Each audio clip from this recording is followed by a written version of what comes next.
Welcome to the Fools on Stools podcast. Thank you so much for tuning in to episode 30.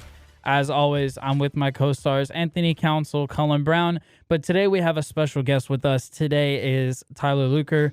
I hope y'all had a great Father's Day weekend. I hope y'all had a great Juneteenth. And I hope y'all are having a wonderful Pride Month. And just hope that y'all are ready for all the sports that we're going to be talking about today. Boys, how was y'all's weekend, and how has y'all's month been as a whole? You know, it's been great. I mean, it's Tyler Luker Day, apparently. You know, apparently it is your day, I guess, which is, you know, we're glad you're here, and it's your day today. Little Birdie told me he's debuting a new segment. Yeah, and hopefully it'll be a reoccurring feature. Hopefully. Yeah. Hope all you guys had happy Father's Day and Juneteenth and all that jazz, and you know, I'm excited. You know, there's a lot of sports happening that we haven't been able to talk about because we've been out working and, you know, Doing all that stuff. Man. Those adulting things. Yes, like paying bills. Yeah. And, Yeah. you know, how about you, Tyler? What have you been doing? I've been up to work, carrying the front of the pool that I work at. Yeah. I mean, Saving lives. I have to carry it on my back like a Herculean effort every day. Every day, man. So I'm busy. Every day, man. Yeah. Before we get into the topics, talk to us about this post that you had on your Instagram. That was one of the coolest posts I've ever seen, literally. So every year I have a Father's Day post. I do not have a father. So I like to do a thing where it's like, oh, he's not in the picture. So this year it was a basketball theme, and I dressed up in like a dad outfit, Hawaiian shirt tucked into some tan shorts, and shot a basketball and defended a possession, and then changed out into a different outfit, did the opposite of what I was doing in the first shot, photoshopped it together, and then photoshopped myself out of the dad clothing so that it looked just like a floating t-shirt shooting a basketball. It definitely looks like a floating t-shirt. You're shooting basketball. Yeah. It definitely does look like that. And then you change into a Dirk Nowitzki jersey and shorts and shoot a basketball. That, like I said, this is probably the cleanest photo I've seen on a Father's Day. Thank you. If you want the plug, just go look up Tyler Luker, you know, on Instagram, and you know he's got the feed. That was clean. How long did it take you to edit it and stuff? So it took me about probably 30 minutes per photo, because I just had to piece them together. And one of them I just had to, like the dad one, I just had to Photoshop it all out and just have the clothes sitting there. But no, it didn't take that long. I got you. But, you know, it is the sports podcast, and guys, it is episode number 30. We finally got to 30, guys. It's amazing. And are you guys excited for 30? I'm really excited for 30. Yeah, let's recap everything that happened this past weekend after last episode. So there was the U.S. Open. Matt Fitzpatrick won the U.S. Open, and as everybody knows, Steph Curry and the Golden State Warriors won the NBA Finals, their fourth ring in 8 years. So, I mean, let's dive right into it. Let's start. So, I mean, You want me to start, or do you I want mean, me so who did I have pick? I had Phoenix, right, winning everything. Yeah, so when we originally picked, you and Anthony both had Phoenix. I had Milwaukee. Tyler, we actually didn't get your predictions. I think you were busy doing all the important adulting stuff we were talking about earlier. Did you see Saving lives and pools. all that, right? Superman Tyler over here.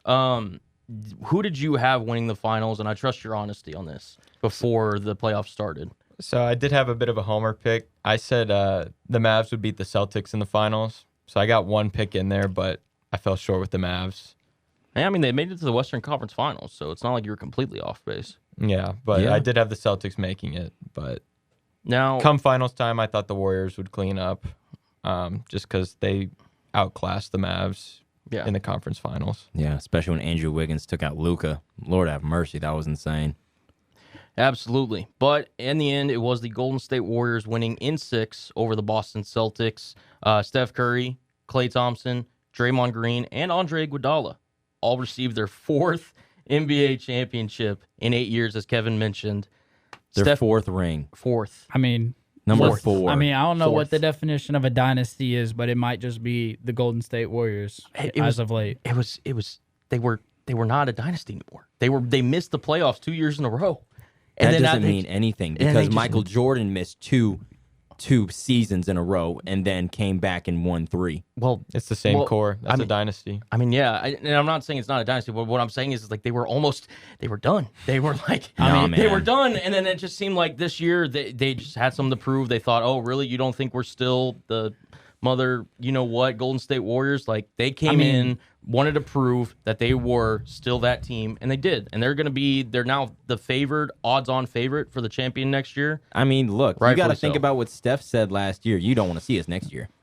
And look at what happened, especially all the chirp that Clay and Draymond said. Yeah. Especially the chirp that has been going on now Draymond on Twitter with Draymond and John Morant. He is the best follow this past week on Twitter. Seriously. He's setting By up a far. very good future in his TV career. I'll tell you that much because everyone's going to want to tune into what he's going to want to what he is going to say. I mean, he's one of the smartest basketball players in the game right now. I mean, he's technically the point guard of the Golden State Warriors. I mean, Yeah.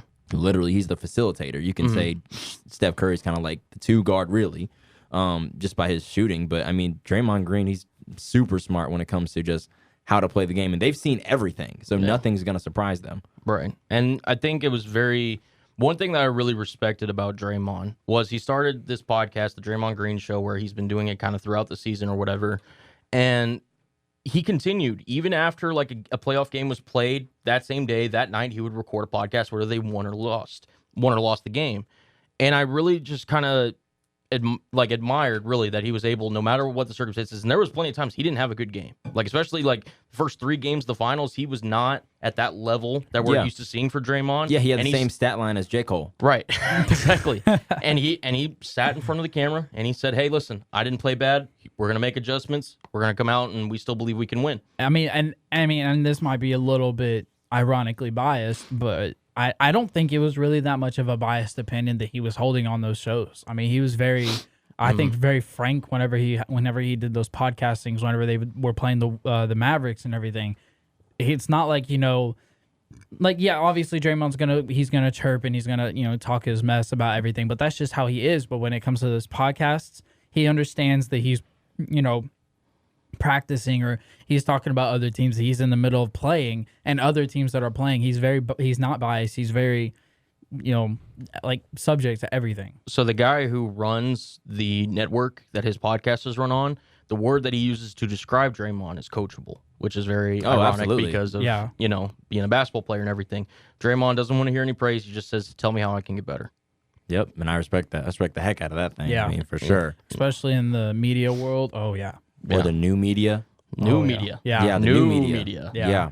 Yeah, and listen, he is absolutely 100% in his right, able to take all these victory laps, all these shots at the Grizzlies on Twitter or whomever else is coming at the Warriors, whether it's people in old media, whatever, and he's earned it. So Yeah. more props to him. Now, I got to say, with the Grizzlies, they could be the biggest, sleeper to the Warriors. I mean, that's the biggest thing. I Because think- there's some dogs. I mean, I think obviously, the Warriors changed as this playoff run, climbed over time, but kind of looking now that the Warriors won the whole finals and that they played Memphis and Memphis did that well against them, that young of a team, it kind of puts into perspective how scary the Memphis Grizzlies can and will be. Oh, yeah. No, I mean, listen, it's right after the championship. Klay Thompson came out and was like, some bum from the Memphis Grizzlies tweeted about, strength in numbers. Like, that was in his head just moments after winning the NBA Finals. Like, the Warriors are very aware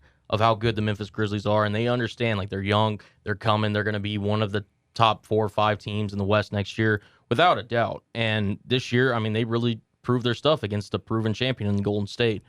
I want to kind of switch and talk about Steph Curry, though, because he did secure Finals MVP, his first one in his career. Steph really solidified his place among history. Yeah. Like, he is, without a doubt, a Pantheon great. I mean, we always talk about greatest shooter ever. Great. I think he's the greatest small guy ever, and I know that's kind of a weird phrasing to put, but, like, out of guys that are, like, 6'4" and under, I don't know if there's a guy that's greater than Stephen Curry in the history of basketball. Yeah, I see where you're coming. I see. Yeah.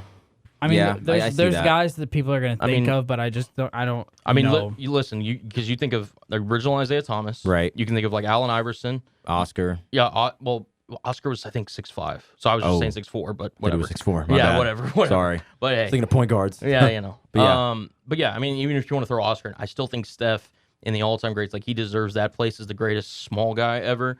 I know it's a weird tagline to put on somebody, but it's, you know. No, I mean, you're right. I mean, you're right for sure. I mean, he's a 4-time champion, Finals MVP, and I mean, you know, people would love to debate, and you know, everybody is debating, you know, if he's top 10. And we could go we can about go a into whole that hour. all day. Well, I do want to say, speaking of debating, I do want to say, and I don't know if y'all saw this, but I want to personally give props, not like he's listening or anything, but I want to give props to Stephen A. Smith for saying the entire way through the NBA season that Golden State was going to win this thing. Wait, Kevin Walker giving credit to Stephen A. Smith? That's amazing. What are we listening to right Usually now? I do that. I think I listened to the JJ Reddit podcast and I found a little bit of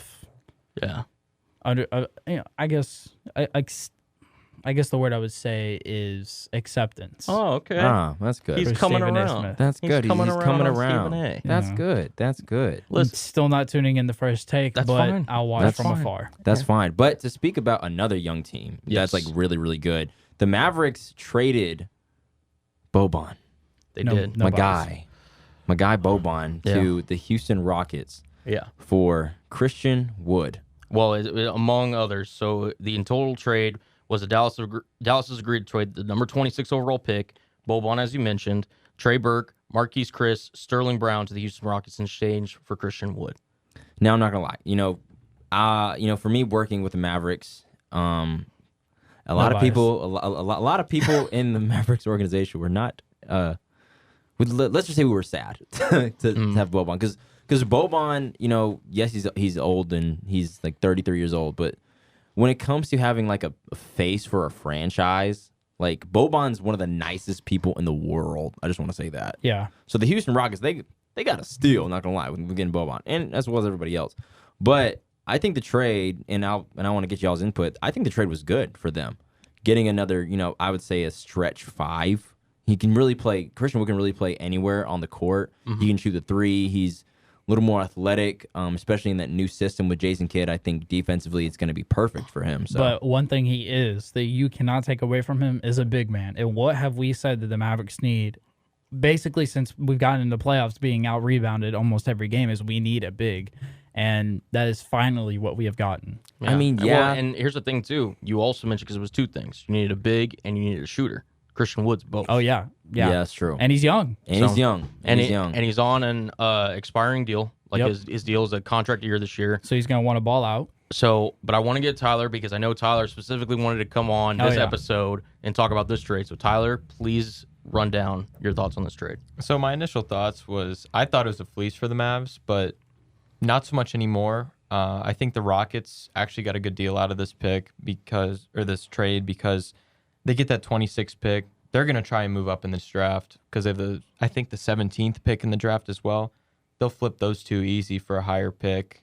And like you said about Boban, he teammate of the year. I mean, he makes such an impact off the court too. But the Mavericks, they needed a shooter. They needed a big because they had the 6th ranked defense in all of the NBA last year. Christian Wood doesn't provide much defense, so they might need to get that backup center that Boban almost was, except for in the playoffs, kind of phased him out. But they're going to need to get some more defense and still probably a shorter shooter because you need more time for Josh Green to develop. But Christian Wood is like a perfect addition for the offense because with Kristaps, he was a shooter. Yeah, he was a big. Didn't rebound as well. Wasn't athletic. And that's something that Christian Wood does differently. He is an athletic player. And I think he can provide more as a pairing with Luka Doncic, especially with Jason Kidd's system. So I wanted to ask you, because that's a great job with the insight. I thought you did a really great job. First question, it's gonna be a 2-parter. First one is, how high of a pick do you think the Rockets can acquire?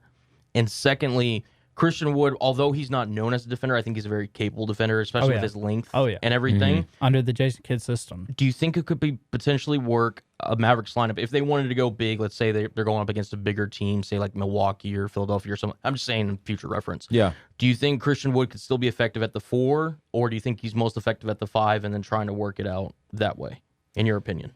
Well, because the Mavs big man set right now is Wood, Powell, Kleba, and that's really it at that point.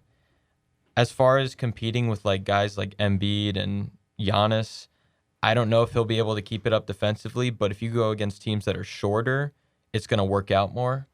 And what was your other question? It was just, how high do you think the Houston Rockets could trade up using those 2 draft picks? I think they could use those 2 and maybe a little something else and try and work their way into like top 15, top 12 pick. Yeah, because they maybe do have even higher up. Yeah, because they do have the 17th overall pick, and then as you mentioned, they traded the 26th from Dallas. Yeah, because if there's a contending team, or at least like kind of on the bubble team in that top 10, who might want to get 2 depth picks, they might give that up. Yeah, absolutely, and may not pay the lottery prices for some of these guys too. Yeah, that's so true. And I mean, another pick that the Rockets have is the 3rd overall pick. And, with the draft coming up this upcoming Thursday, please tune in to the NBA draft. It's going to be phenomenal. There's been some shakeup in the draft, actually, and in some mocks. Apparently, I saw on Bleacher Report today that Banchero may be the 1st overall pick to the Orlando Magic, which I was actually kind of shocked to see that. Banchero was, suggested to be the number 1 pick. I mean, for a long time, a lot of people said, Jabari Smith is going to be the clear number 1 overall pick. He's kind of like a wing player. He's very athletic. He can shoot the 3. He's long. And I mean, I think everyone, you're looking at me like I'm crazy, first of all. Well, so I got to say, because I've heard the complete opposite. I've heard it's for the number 1 pick. It's between Chet and Jabari. No, I understand. So that's how I understand. That's how crazy the number 1 pick is. Exactly. Because I've heard the complete Banchero it could be Chet, it could be Jabari, and we could all make our cases for it. But it's completely up in the air as to who Orlando's selecting. I think I like it not being a for sure. Hey, this is the guy kind of thing. Yeah. We really don't know come draft night. Yeah, and it'll be interesting. I've also heard, I know we've talked about the Knicks a couple times on the show. They are rumored to be really interesting, eyeing the number 4 overall pick currently owned by the Sacramento Kings, and potentially looking to draft the guard out of Purdue, Jaden Ivey. Jaden Ivey is a baller. Yeah. Yeah. And it's something that some guys or some draft analysts have him as a top 3 talent. Believe it or not, somewhere, I don't know, they don't list who they're taking out, obviously, but they're saying he could be a top 3 player in this draft. Yeah, and I've also heard that the Knicks are trying to make a trade up to get him. That's what I just said. Oh, you already said the Knicks? I'm sorry. That was literally... My mind is he pulled a Kevin, so that means I don't have to. I mean, hey, look. It's all good. It's all over the place. Because, I mean, if the Knicks get him, I mean, they kind of have a for sure star-ish. Julius Randle's, he's a great player. I'm not discounting it. But, I mean, if you get Jaden Ivey, I think you have a for sure star. And, I mean, the draft is going to be crazy. Like you said, the Rockets have the 17th overall pick. And, I mean, there's a lot of ballers on this not roster, but on this board for the draft. It's going to be crazy, I think. And I think one of the other crazier things is Kyrie Irving. And apparently, people have been talking in Lakerland about imagining Kyrie Irving going to the Lakers and playing with LeBron James. I'm tired of it. And like a 3-team trade with, because I literally just saw this on Bleacher Report how they were doing this live. Anthony, let me stop and you it there. was basically saying that, if Russell Westbrook goes to the Rockets, Bradley Beal goes to the Nets, and Kyrie Irving goes to, the Lakers. Now, now look. Anthony Davis is already off the board for one, because they're not going to make him. They're not going to try to trade him at all. And Kyrie Irving, you just don't know what you're going to get with him at all at this point. So if he wants to just leave, Kevin Durant on an island by himself, hey, go ahead, do it. But that's probably not the smartest thing to do. Anthony, why would you listen or read into anything the Bleacher Report puts out? Because I have it on my phone. What's wrong with Bleacher Report? There's nothing wrong with Bleacher Report dramatizes everything so that way we talk about it. Oh my goodness, Kevin. And so does another ESPN. thing that Kevin doesn't like in media. Oh my Come goodness. on, Something to talk guys. about. He doesn't. He's the old media. He doesn't like the new media. Oh my Look, god. yeah. By the book. Yeah, by Dude. the book. No, seriously. Do we honestly believe there's even a chance that Kyrie Irving ends up in Los Angeles? There's a shot. I mean, there's a it's- shot. it's- I mean, I could slim wake chance. up. I could wake up and someone walks $1 million to my front door. There's a chance of that happening. I think it's roughly around the same odds. Okay, thank you. So Maybe the same percentage, Here's a here- little bit. So here's the Cullen's thing. on the same boat as So me here's the then. thing. I'm not agreeing with the Bleacher Report thing, but I am going to agree that this trade is very far and unlikely going to happen.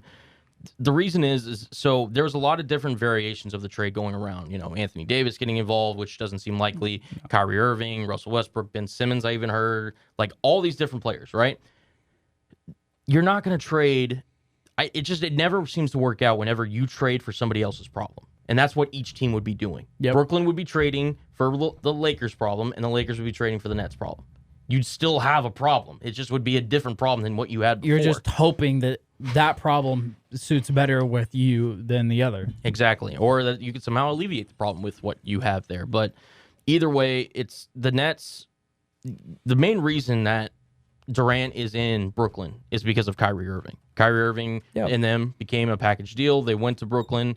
And granted, it hasn't been the most successful. I don't think anyone would disagree with that. But I've yet to hear a report or anything about Kevin being okay with Kyrie leaving.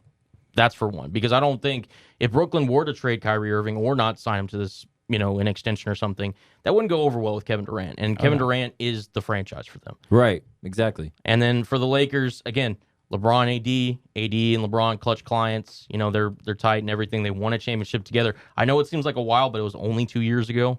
So it's something that I just don't see per se breaking up. Like obviously Russ going to be on the trading block, and we'll see if Ben Simmons chooses to suit up next year. But yeah, I don't see a trade between those two happening anytime soon. I mean, the Pacers just declined a deal with the Lakers of trading Russell Westbrook and THT for Malcolm Brogdon. Yeah, it was a couple first, or it was a first round added in that, I think, as well. Yeah.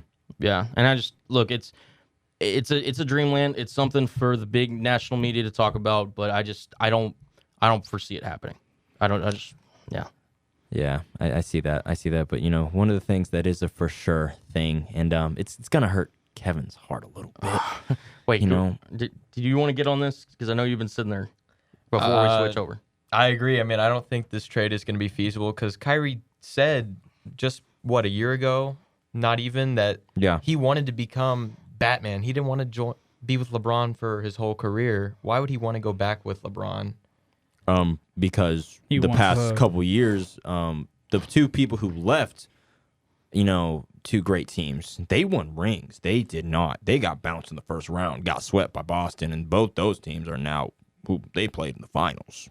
So if you want to go get a ring and make your own dynasty, I'm just saying, I would go back to LeBron. That's just me. He couldn't do it in Boston. He wasn't able to do it with, I don't even think it's even fair to say that he was even a competitor or competing truly with the Nets this season. It felt like Kevin Durant was by himself when he was playing. So it's kind of like, Cullen kind of already touched about it. Who really wants Kyrie Irving? Well, the thing is not only that, who can afford to sign him? Exactly. So they can do sign and trade where they can trade max deal for max deal and make it work under the salary cap restrictions. But I think the teams that can just plainly, like if Kyrie declines his player option, he becomes a free agent and he's on the open market. I think there's like 3 teams, like the Pistons, the Spurs, like bottom level NBA teams that can actually sign him outright. And if Kyrie just simply wants to get his money, more power to you. But you're definitely not going to be competing for championships anytime soon. No, with you're those going to squads. be on an island by yourself again, like you were in Boston. We all knew how, because like right now, Kyrie Irving, you just don't know what you're going to get. No. I understand and I respect the decision. With COVID and his personal things. You got to do what you got to do. Like period. You're a human first, ball player later. But at the end of the day, you got to show up to work, man. Like you got to show up to your job. You getting paid this amount of money because you a ball player, like a ball player, like a franchise level player, like a max level player, showstopper, like literally. And Yeah. you don't show up to work. That speaks volumes. Yeah. That And speaks volumes. and he has every right. If Kyrie's main focus is on, his religion or his beliefs or, his humanitarianism, whatever he wants to focus on. If that's your main priority, cool. But you can't also get that and be expected to pay the money that these NBA guys who are dedicating their lives to the sport. Right. And you got to make sure that you, at least training and stuff. But kind of moving on to something that kind of hurts Kevin a little bit. We're going to take it to Omaha, Nebraska, where the College World Series is going. And Kevin, I just have a question. How are you liking this World Series right now? Well, I mean, I'm not going to lie to you, Anthony. I would have liked it a whole lot better if UT was still in it. But it's fine. Ivan Melindo's won Player of the Year. I was happy with that. Big congrats. I've said it before. This Texas team, even though we weren't able to get the job done per se to what we really wanted, is one of the best Texas teams I've seen in my lifetime. Honestly, they're a really good team all the way around. They got a lot of guys, young guys, that are going to be good for a while. I mean, don't think this is going to be last year that you'll see Texas and Omaha.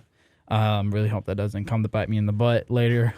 But it is what it is. Texas just got beat. Baseball, anything can happen in baseball. And so, you lose and you're done. But as far as the series, as far as the College World Series as a whole goes, I don't think a lot of people would have predicted that a lot of these teams would be in the spot that they're in, especially without the other UT, the University of Tennessee, not being in this whole race. So I think the College World Series is really interesting because there's no clear, hey, that's going to be the one that everyone needs to watch out for, because it's kind of like, hey, this thing could go any way at any time kind of thing. So I think it's going to be really good for college baseball. Yeah, I think it'd be shocking and I think kind of near and dear to Boomer Sooner's heart if Oklahoma won, because the women won, and if the men win, that would be, Oklahoma's going to be bouncing. Like, they're going to be balling. Maybe not like how Golden State did in the parade this past weekend. If I get one Oklahoma hit in this podcast, it's going to be that they better do it now because they won't do it in the SEC. Wow. That's, I'd take Kevin back that's at a it hot again. one right there. So all you Boomer Sooner fans, just, I mean, I'm not saying Texas can. I'm just saying if they want to do it, they might as well do it now. Texas is a good team. I mean, Texas is a good team. I think Texas can compete in the SEC. Texas is a good team. I'm not saying that they can't. I'm not saying Oklahoma can't either, but both Texas and Oklahoma are very outmatched when it comes to SEC college baseball. This is a sensitive subject for our brother now. Just a little bit. Just a little bit. I mean, Tyler, what do you think? You got some faces going on over there. I don't think you can dock Big 12 baseball and softball much. I am not docking Big 12 baseball. I think Big 12 baseball is good, but I don't think they're SEC good. I mean, it depends, but you got perennial teams that go far. And sure, TCU isn't as great this year, but they're Tech. historic. Yeah, or Tech. But I think you're giving too little credit to the Big 12 and how much they compete. But yeah, the SEC is talented, and I did think Tennessee was going to win because they were historic. But no, I don't think Texas is really going to have much shot. But I wouldn't discredit Big 12 baseball. I'm not. I'm just saying, I've said it in a podcast before. I think Big 12 baseball is one of the better conferences in college baseball. Not the best, because the SEC is the best. So I think, if they had to be ranked, I think Big 12 is probably second to the SEC. But the powerhouses that are in SEC, just how are you going to compete with that? It's going to take a few years for Texas or Oklahoma to even get close to adapting to that kind of competitiveness. But I think you can take it kind of like whenever Missouri and A&M joined, I think OU is going to adjust like A&M did and have a more clear entry into the SEC and do better, while Texas might be falling behind. I don't like you, Tyler. To that Arkansas spot. Even Arkansas has turned it around, but I think they're going to be the little brother. I mean, nobody talks about Missouri nowadays. Little brother. I mean, Little Missouri. brother. Missouri was a perennial 9-win team in college football. They were great in many sports. Who talks about them anymore? Nobody, because they're overshadowed. The disrespect to the state of No kidding.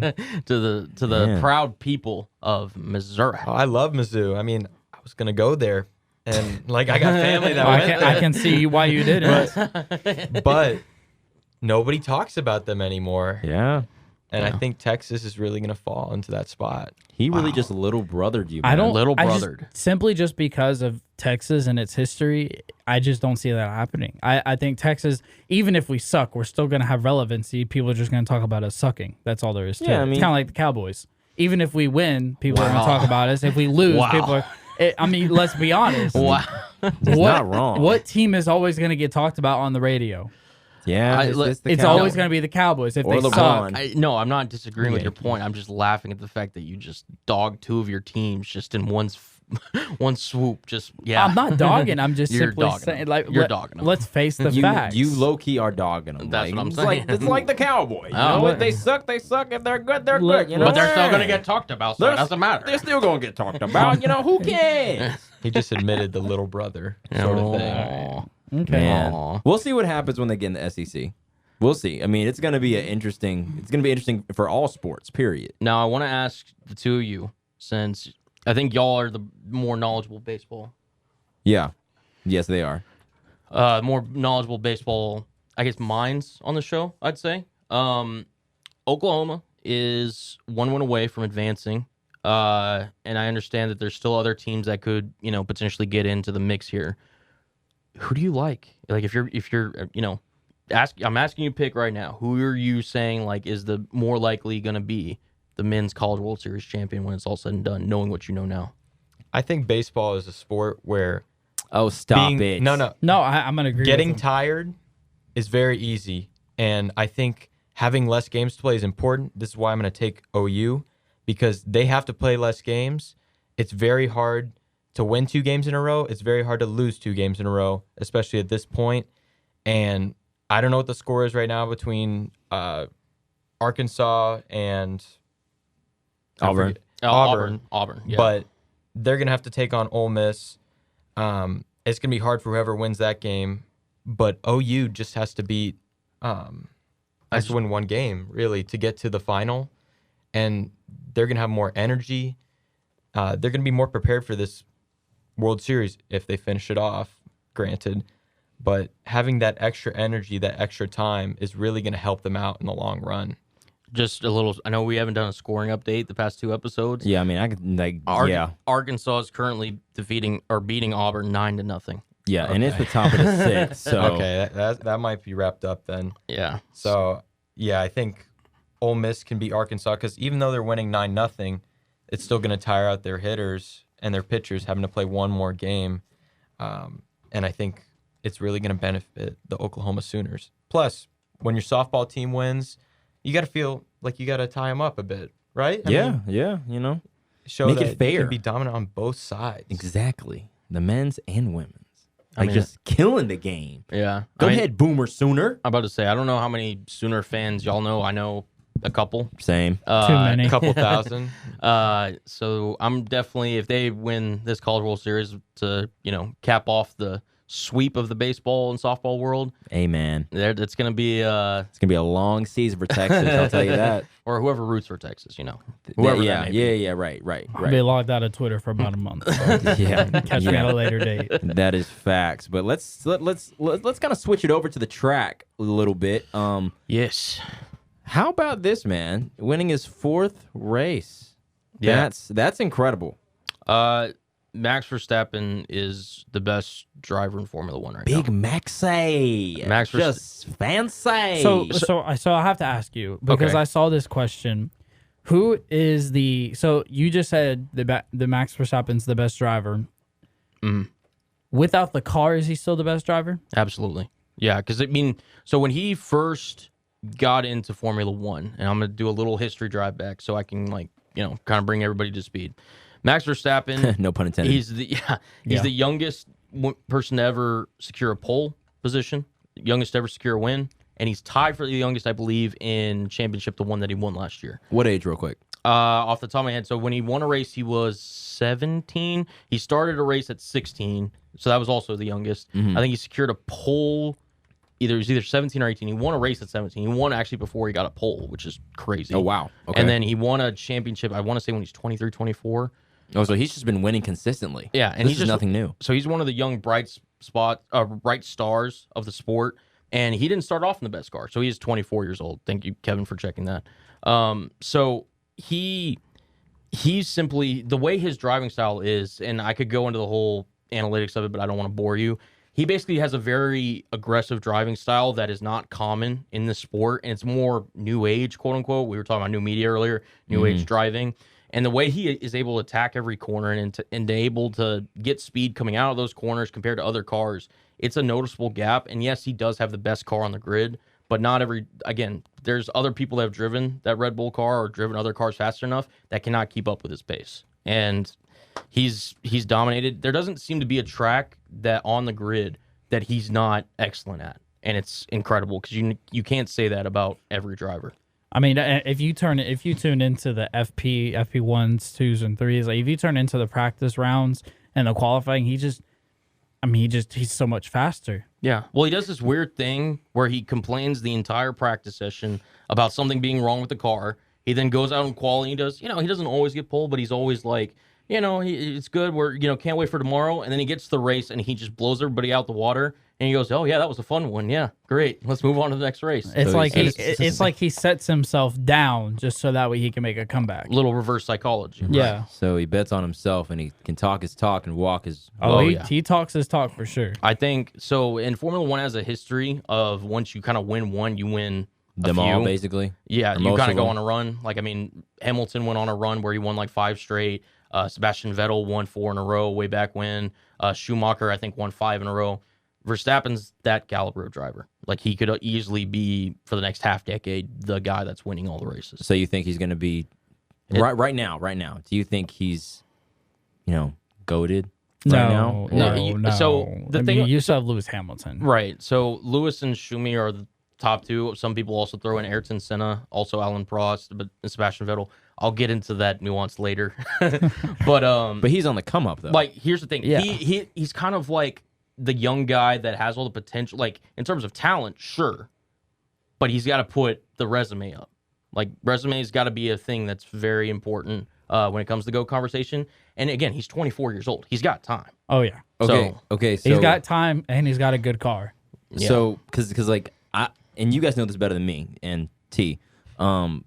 So he's not in his prime yet, right? Or is he in the middle of his prime? I think he entered his prime last year. Yeah. Okay. And his prime, when again, because he was so good so early, he's on an early trajectory than the average race car driver, and he could break all kinds of records. Like Lewis, whenever he was breaking records and stuff, people were thinking he may never be broken, like his records.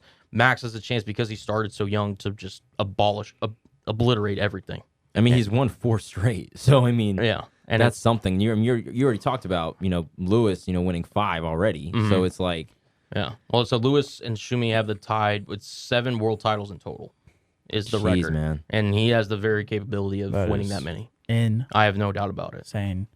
I mean, but speaking of Lewis Hamilton, I think Lewis Hamilton and Mercedes, on the exception of George Russell, getting P5 every single race this year, which is in and of itself is top insane. 5 every race. Yeah. A quick shout out to Andrew Maloney, because I follow him on Twitter. He put out the tweet. I mean, he said, I think his words were, everyone's thinking it. What does in and of itself even mean? So yeah, just used it. I actually don't know what it means, but yeah, I just wanted. So I looked it up. It's actually a Greek and it comes from a Greek and Latin term, basically meaning like in and of itself, like it is its own, pretty much. It's just what it is. It is what it is, exactly. And it ain't what it ain't. So there you go, Andrew. So there you go. You turn into the Fools on Stools podcast. You get more answers than just sports. But yeah, anyway, but like I was saying about Mercedes, other than Russell getting higher than P5 or higher all year, which is insane, but Hamilton was finally able to get P3, which kind of insane, kind of sounds insane talking about being so excited for him to get P3 compared to last year, but with Mercedes struggled this year with everything really. It was really good to see. So in terms of the car stacking, it's Red Bull, Ferrari, Mercedes, then everybody else. And for the past 8 years or whatever, Mercedes has been at the top. This year, they've taken a step back, obviously, as you mentioned. Lewis himself doesn't seem quite as sharp as he has been. It's this past race in Canada was only the second race all season that he's actually beaten to George Russell to the checkered line, which that's like unheard of for Lewis Hamilton. And again, he's getting on the older side. Like he's in that age group with Fernando Alonso, Vettel, and all those other guys. Russell is the future of that team. Lewis knows it, and it was great for Lewis to get that podium at the track that he got his first win way back in, I think it was 2007, if I'm not mistaken. Lewis is it was a great moment for him. And Mercedes, they're slowly catching up. I don't think they're ever going to quite get to Ferrari and Red Bull's level, but it's nice to see them being the head of the midfield at least. Yeah, I mean, and with DNFs for both Ferrari and Red Bull, I mean, I don't have the exact numbers pulled up right now, but what is the Drivers' Championship looking like right now? So Max is clear and ahead. I think he's at 175 points. Checo, believe it or not, is still P2, even though he didn't finish this past race in Canada. He leads Leclerc by 1 point for second. And then in fourth, it's Russell, then it's Sainz, then it's Hamilton, I believe, if I remember that correctly. But yeah, so those guys are the top 6-ish. So give me your preview. I know it's like going to be in July 3rd. I know that. But give me your preview of the next race. Like what do you think is going to happen? Do you think it's going to be the same with, Red Bull, Ferrari, and Mercedes, So here's the thing. So Mercedes has slowly been creeping up back there. I don't expect them to make a significant jump to where they're competing with Ferrari and Red Bull. I think Mercedes is still going to be the head of the midfield, and they'll probably finish third in the Constructors, the team championship. My more interesting matchup, though, is because Red Bull has just the fastest straight line speed car, just on the grid. There's just no doubt about it. That Honda engine is something else. Through the corners, however, getting in and out of corners, Ferrari's faster, and that's why they've been able to compete in some of these races and some of these more technical parts of the track. Ferrari's been able to compete. Silverstone's a very fast, high-speed cornering area where it's a lot of flat-out stuff. So Max could potentially run away with this one. But Charles and Ferrari really need this one if they want to still have a chance of competing for both championships this year. It's going to be really desperate times, but I don't see anybody knocking off, barring someone literally ramming into Max Verstappen's car, which I'm knocking on wood for. Right. I don't see anybody coming close to him this next race here in a couple weeks. And so I want to ask you real quick before we jump off of the main three being Mercedes, Red Bull, and Ferrari. Okay. The F1 has, I don't remember the exact term that they use, but they're basically trying to crack down on this whole porpoising issue. Do you want to talk on that a little bit more? Yeah. So, everyone's complained about it. Mercedes has been the most vocal because of Lewis's and George have been dealing with back issues ever since I think it was like the third or fourth race of the season. And porpoising is whenever you're driving down the straightaway, the up and down bouncing of the car, which causes back pain, neck pain, all of the sorts. It's not comfortable driving, especially when you're driving for however many kilometers they're driving over there in Europe. It's not comfortable. No, can't be. So it's kind of hard to make a change on the fly, meaning like in season and everything, because they've already rolled out the spec of the car and they don't want to change too much because that's the car they've rolled out and they don't want to have to sit there and go through each team and go through re-regulations and all that other stuff. There are minor changes that they can mitigate it, but I don't believe there will be any major changes until after the season. But there's only been one driver that hasn't complained. That's Fernando Alonso, and he's Mr. Old Tough Guy over there. Just hey man, just gotta eat your spinach like Popeye and build for it. So I think there'll be some minor changes. I wouldn't expect any major regulation changes until after the season, though. Yeah, I completely get that. With one thing for sure and two things for certain is that there is one team that may not be on the track but is on the ice that may need to make some changes, right? And that may be the Avalanche, and we're gonna lob it over to Miss T, Mr. T. I don't know why I said Miss T. I said Misty. Excuse me. With Tyler's Lock with NHL. Tyler. No. Luker's Lock. Luker's Lock. Tyler Luker Lock. TLL. That's what it's called. Cullen's Corner, Anthony's Alley, Kevin's Kickback, Luker's Lock. We're all about alliteration here. Yeah, alliteration. Yes. Say alliteration 3 times. Go ahead. So, alliteration. There we go. Sounding great. Boom. So I think the Avalanche are in trouble. Great start. Great start. You go out to a 2-0 lead, it's still not safe. I mean, we're talking a dynasty here in the making with the Tampa Bay Lightning. They do not let series go to 7. They just have sheer dominance in every series. And as soon as you lose game 3, I don't care they're up 2-1. It's not looking good for them. I mean, they scored 7 goals in game 2. Still not looking good for them. This is a different team than they have ever seen. I mean, Vasilevsky, he's shades of Patrick Waugh. I mean, when he is on, that team is disgustingly good. Disgusting. I love that. And I love that. They can score like no other. They can defend like no other. They are a perfect team. I mean, I just feel like that every year the Lightning just get better.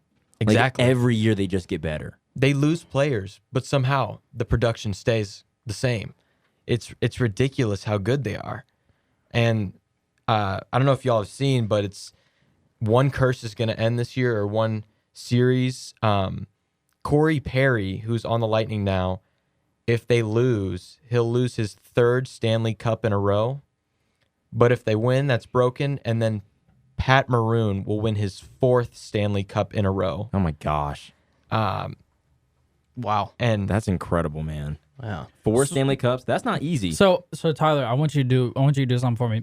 For the hockey newbies and the people that aren't familiar with hockey, if you had to compare this Tampa Bay Lightning team, or if you want to compare the Avalanche as well, what baseball team or football team would you compare them to?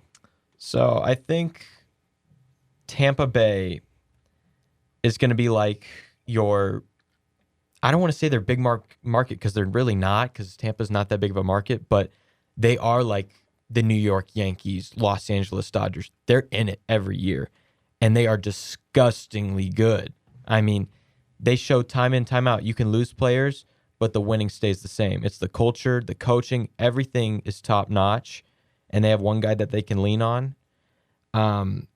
So I'll go with either the Dodgers or the Yankees, because they prove every year that they're those kind of teams. Yeah, and if you go even with NBA, that sounds like Golden State. Simple. Exactly. Like, that's just simple. Exactly. Yeah, it just seems like, dynasties seem to be the theme, at least for the NBA and the NHL. I guess just in this decade, you know? Maybe.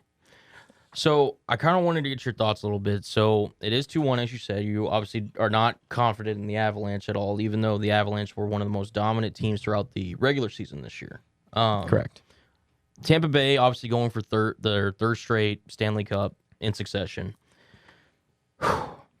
If you had to rate a confidence, or what? Let me ask you this: what should the Avalanche show you in Game 4 to potentially sway your opinion, if anything, that they have a really good shot at closing this thing out and bringing a championship to Colorado?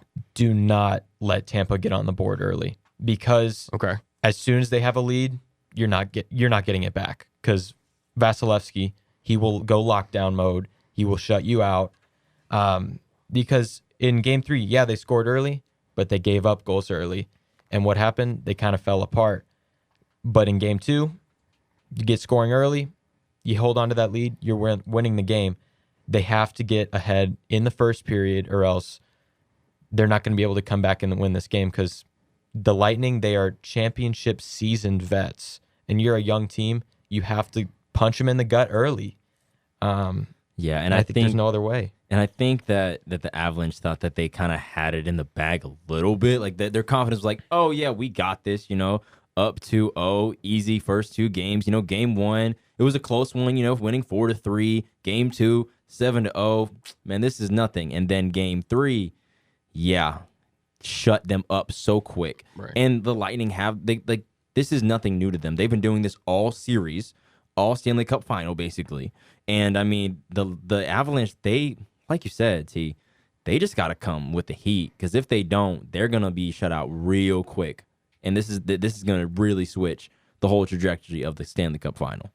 I agree. I mean, it all lies on Vasilevsky, because we're looking at possibly the best goaltender in the last 20 years. I mean, I can't think of a better one in this modern era.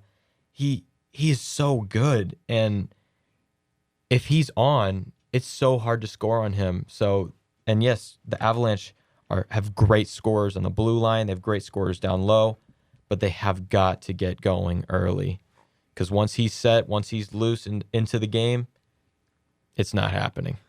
If you had to give I guess, keys for Tampa Bay, because I understand that the goaltending, it starts and ends with the goaltender, as you mentioned. Mm-hmm. What are some other things that Tampa Bay has to do in order to really secure their chance at, completing this comeback against Colorado? Just keep getting the puck down low, keep getting shots on net because Kemper is a great goalie, but he is no Vasilevsky, and I think whoever scores early is really going to have a good chance in this, but if they can stay resilient and not get too behind the puck, because you still are down in this series, but as a championship winning team, especially back-to-back, they know what it takes to win. So I think they can outlast the Avalanche if they have the patience on the ice. And they can really go further in this series than the Avalanche can. They have more stamina. They know what they're doing more because, they don't let series go to 7. So I think scoring early in Game 4 is the key for both teams.